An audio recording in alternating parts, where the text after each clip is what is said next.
Denver takes a 3-2 series lead over the Minnesota Timberwolves.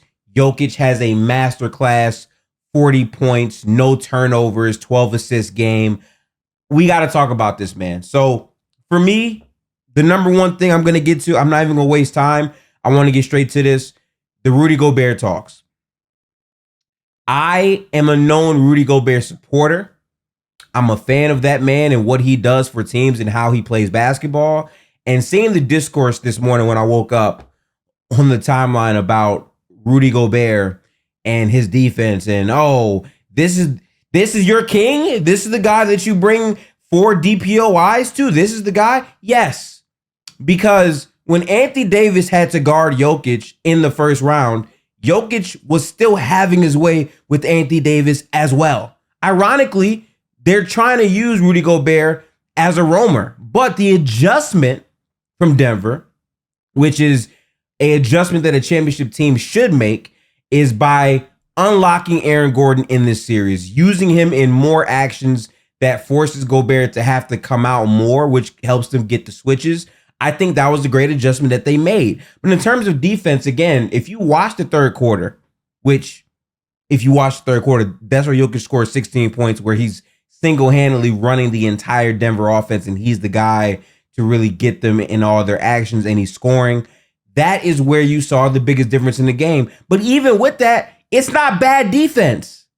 And see, that is my problem with Twitter people and the narratives and people that aren't watching the game. It's not bad defense. Jokic is just like that. So instead of coming at Gobert and saying he doesn't deserve his DPOY, AD better, no, give Nikola Jokic his credit for overcoming that defense. That same defense that swept the Phoenix Suns, who had very good offensive players that a lot of people thought would overcome them. They swept them. Denver is a different team. They are not the Suns. And I'm going to be honest, because again, I'm not a fan of this culture where people make takes about basketball and they don't hold themselves accountable for their takes, or they run away from it. I'm not running away from anything with my takes of this series. Initially, my preseason pick was Denver was going to the NBA Finals. That was my preseason pick. I thought Minnesota was a very good team. I thought they would be a very good team, and they were. But then once we got in the series and they went up 2-0, I thought that Minnesota was going to beat Denver. And the reason why is Jamal Murray was not moving well. They had completely nullified Aaron Gordon in the series with Rudy Gobert roaming off of the basketball. And Karl-Anthony Towns looked like a good basketball player in those first 2 games.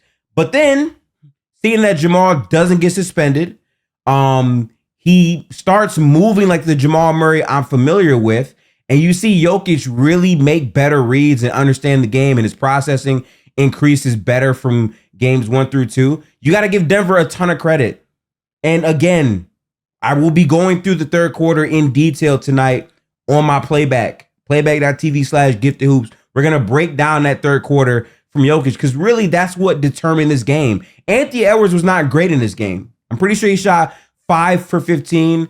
They need him to do more to have success, as we know. But with all of that, it was still a game. The third quarter is really where Denver was able to create some separation. Aaron Gordon continues to be a marvel for them in this series with his off-ball actions and getting into the paint. But even with that, the Wolves front court had many possessions where they played good defense on it. It's just when it came down to it, Jokic was the best player on the floor. And I said coming into the series, there's a reality where Jokic is the best player on the floor because he's the best player in the league. So that doesn't really surprise me. But the way that he was dicing up the defense, the way that he was scoring in transition, getting guys quick looks, Jokic was the best version of himself last night. And he continues to show why he is a generational talent and generational athlete in basketball. Like he shows you why he's truly that good, why he's so smart, why he's so offensively gifted. So instead of shitting on Rudy Gobert and trying to prop up Anthony Davis because you saw Anthony Davis all regular season long, why don't you give Rudy Gobert credit?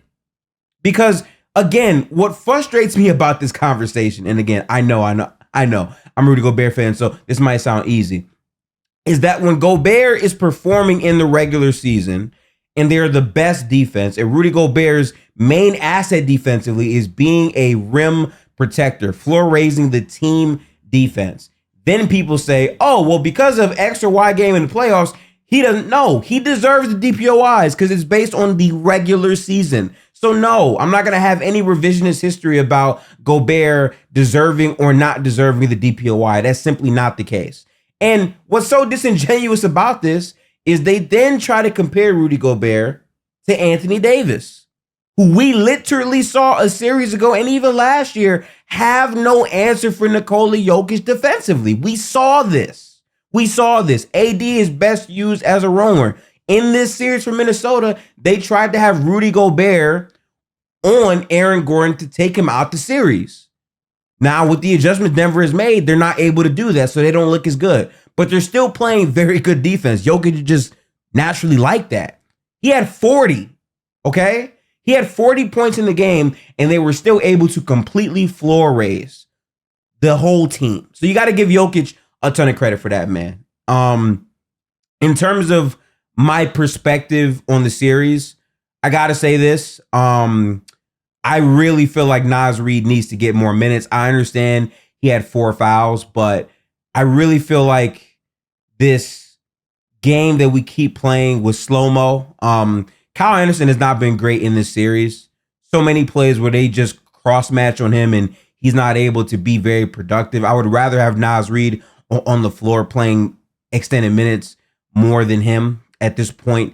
Obviously, they did not have Mike Conley, which I thought mattered a lot because there were so many possessions where they just were not getting the ball to Gobert in spots off of the bent defense. And also, Denver had a moment where they just blitzed Anthony Edwards, made the game hard, and no one else could really get that slip pass to create easier offense for them. So clearly his loss was felt. And it just took away from the overall collective depth that this Minnesota team has. But do I think the series is over? No. I said this. I think I said this yesterday in the video before Game 5 took place. I literally said this is probably going 7 games. I thought Denver was going to win. They did. I think for Game 6, Minnesota's going to win. And then Game 7 is anyone's game. Although, if you ask me, I think Denver wins this series in 7 games. But I do think Minnesota can force this to go 7 games. Now, again, for those of you who picked Denver in 6, props to you. I don't think there's any issue with that take. Denver's a championship team. I really feel like the Wolves can win 1 game at home. And I think for Game 7, even though that's anyone's game, I would favor Denver because I'm telling you, beating Denver at home 3 times in 1 series is a lot to overcome. It's a lot. I'm not going to sit here and lie to you and act like that's some easy thing for them to do. That is a difficult adjustment for any team to be able to accomplish on the road. And they need more of their players to produce and perform. Hopefully Mike Conley can be back for the next game, but it's a Achilles thing. And I feel like if that kept him out of a playoff game, that might impact him for the rest of the series. And if there's no Mike Conley, they don't have another guy who can knock down threes, pass, and be a connective piece into their system, which really hurts their team as a whole. So I would lean Denver if I'm being super honest, if there is no Mike Conley. But I believe in this Wolves team to at least force it to 7 games. And even if they don't, I just think it's more of a testament to how good of a player Jokic is. He's exactly what I've said he is for the past 4 or 5 seasons. And people tried to do this thing before they won where Jokic couldn't be that great of a player. Jokic has been this caliber for some time now, and he's going to continue being that for this Denver team where they might not get production from Jamal where they would like it, where Jamal had 16 points on 14 shots, right? But with Jokic, he got you. He scored in bunches against the best defense in the NBA. That matters to me. I'm not going to shortchange the defense because Jokic beat it. I'm going to elevate the defense and say this was a good defense, but the difference was Jokic. Because when it comes down to it, your superstar players are the ones that make the biggest impact and change on a game or a series. And that's what Nikola Jokic was able to do. So shout out to him. But let's stop doing this thing where we go back to a regular season award, redefine it, and say, well, he doesn't deserve it because of X or Y game. The real problem that no one has addressed with Gobert It's his offensive ineptitude, and he still gave you 18 on perfect shooting last night, even with his flaws. So I don't really think it was like an overall terrible moment for Rudy Gobert. It's just Nikola Jokic. He consistently abuses that. That's why I was saying you put Rudy Gobert on Aaron Gordon, you take him out the series. Jokic is probably going to eat, but you shut off everyone else. And to be honest, the Wolves were able to do that, but Jokic gave you 40 and 12. I'm sorry. If Jokic gives you 40 and 12, you're probably going to lose the game. But at the same time, if you suppress him to 15 or however much it is, he can get those other guys quality shots. And Denver's led the playoffs in shot quality. So it's a pick your poison type of battle. But Denver showed championship poise and pedigree. They might be trying to move on from this series, and that's possible. But I'm standing on business. I think this goes 7 games still. I still think the Wolves have a chance, although the favorite for a game 7 at home would be Denver. But yeah, those are my takes for today. We got some big playoff series tonight. Make sure to tap in for those. Again, we should be on playback. Hopefully I don't pass out today. I was very tired yesterday. But yeah, watch basketball, appreciate basketball, and remember, don't use the postseason to define a regular season in a vacuum. That's not what the conversation is. That's never what it's been. Peace out. Have a good one.